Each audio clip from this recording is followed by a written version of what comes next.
क्या इंजीनियर रशीद साहब की अवामी इत्तेहाद पार्टी बीजेपी के साथ मिली हुई है? आखिर क्यों एक ऑडियो कॉल लीक होने की वजह से मणिपुर में इंटरनेट शटडाउन किया गया और कुछ डिस्ट्रिक्ट्स में कर्फ्यू भी लगाया गया? अब बीरेन जी, हाँ सर, अरे तुम बॉम्ब मारता है। आइए इन मुद्दों पे तफसीलन बात करें। जम्मू कश्मीर में इलेक्शंस होने वाले हैं और कहीं ना कहीं ऐसा लग रहा है इस बार बीजेपी की सरकार यहां पे हुकूमत बनाएगी। देखिए, कई सारी पॉलिटिकल पार्टीज इस बार जम्मू कश्मीर के असेंबली इलेक्शंस में हिस्सा ले रही है, जिनमें main parties PDP, NC, Congress, BJP और अवामी इत्तेहाद पार्टी है। जम्मू में अगर देखा जाए वहां लगभग बीजेपी ही मेजोरिटी में सीट हासिल करेगी और इस साल के पार्लियामेंट्री इलेक्शंस में हमने वो चीज देख भी ली। टोटल सीट्स 90 है, यानी 90 मेंबर्स को उठाने के लिए जम्मू कश्मीर में असेंबली इलेक्शंस मुनक्किद हो रहे हैं। इस बात को याद रखना। अब जम्मू से कई सारी सीट्स बीजेपी हासिल कर लेगी और कुछ सियासी जमातें ऐसी हैं जो बीजेपी के साथ पहले से ही गठजोड़ में है, जैसे जेडीयू, जो पहले से ही एनडीए के साथ कोalition में है। तो जाहिर सी बात है, अगर जम्मू कश्मीर में वो कोई भी सीट हासिल करते हैं तो बीजेपी के साथ ही वो कोalition करेंगे। दूसरी तरफ अल्ताफ बुखारी साहब की अपनी पार्टी और सजाद लोन साहब की पीपल्स कॉन्फ्रेंस, पॉलिटिकल ऑब्जर्वर्स और लोगों को ऐसा लग रहा है ये कहीं ना कहीं बीजेपी के साथ मिली हुई है। अब सच क्या है झूठ क्या है वो तो बता नहीं सकते, लेकिन ये सियासत है मेरी जान। तो अगर सच में ऐसा हुआ तो इनका सपोर्ट भी बीजेपी को ही मिलेगा। अब ये सब तो आप लोग भी जानते होंगे शायद, लेकिन इस सब में ट्विस्ट क्या है? इंजीनियर रशीद साहब जो कभी एमएलए हुआ करते थे, सिंपल ड्रेसेस में घूमते थे, प्राइवेट गाड़ी नहीं थी, पब्लिक बसेस में ट्रेवल करते थे, और 2019 में जब आर्टिकल 370 हटा दिया गया तो इंजीनियर रशीद साहब ने काफी ज्यादा अपोज किया इस चीज का, और इन्हीं आइडियोलॉजीज की वजह से वो अभी जेल में भी है।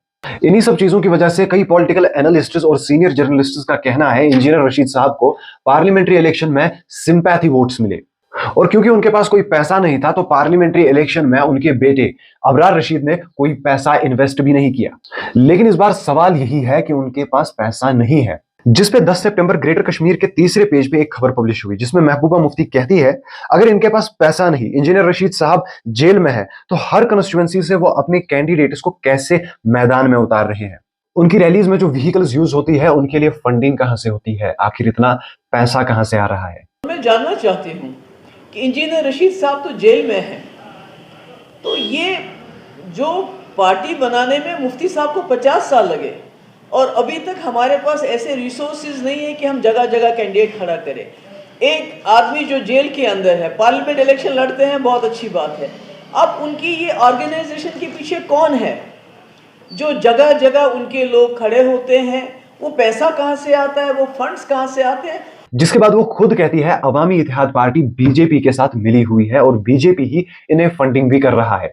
अब सच क्या है झूठ क्या है वो तो नहीं पता, लेकिन अगर सच में ऐसा हुआ तो 99% चांसेस है अवामी इत्तेहाद पार्टी फॉर्मली कोalition नहीं करेगी बीजेपी के साथ, लेकिन एनसी, पीडीपी, कांग्रेस के वोट जरूर काट सकते हैं, जिससे बीजेपी विन विन सिचुएशन में आ जाती है और यहां पे इस बार अपनी हुकूमत भी बना सकती है।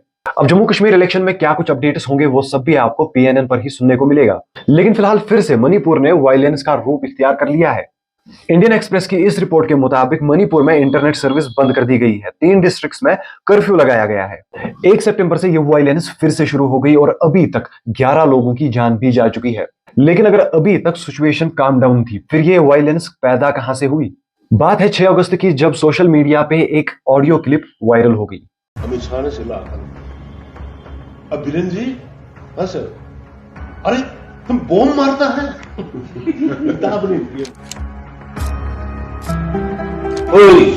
नोइना होइदो मोइबो अदमानि फी छोंगा तो तौरे वे प्रूफ ले।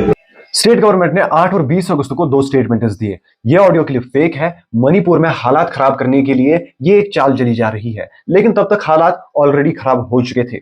अगस्त 27 मणिपुर के बीजेपी स्पोक्सपर्सन टी माइकल के घर पे एक अननोन गनमैन हमला कर देता है, जिसमें मणिपुर के चीफ मिनिस्टर कहते हैं यह डायरेक्ट चैलेंज है स्टेट की यूनिटी और इंटीग्रिटी पे। फिर इसी महीने अगस्त 31 को कुकीज़ो कम्युनिटी 3 रैलीज निकालती है। डिमांड थी कुकी कम्युनिटी के लिए अलग एडमिनिस्ट्रेशन बनाई जाए, और प्रोटेस्ट था उस ऑडियो क्लिप के लिए जो 6 अगस्त को वायरल हो गई थी। और 1 सितंबर को 2 विलेजर्स मारे जाते हैं और कई सारे जख्मी हो जाते हैं इंफॉल वेस्ट डिस्ट्रिक्ट में। और तभी से मणिपुर ने फिर एक बार वायलेंट रूप इख्तियार कर लिया और अभी तक 11 लोगों की जान चली गई है। अब मणिपुर में भी क्या कुछ अपडेट्स रहेंगे वो जानने के लिए पीएनएन के ऑफिशियल चैनल्स को जरूर फॉलो करें। और नाजरीन, मकामी और कौमी अखबारात की खास खबरों पर हमारा तबसरा ऐसे ही रहेगा। फिलहाल के लिए इस एपिसोड में इतना ही। दीजिए इजाजत। खुदा हाफिज।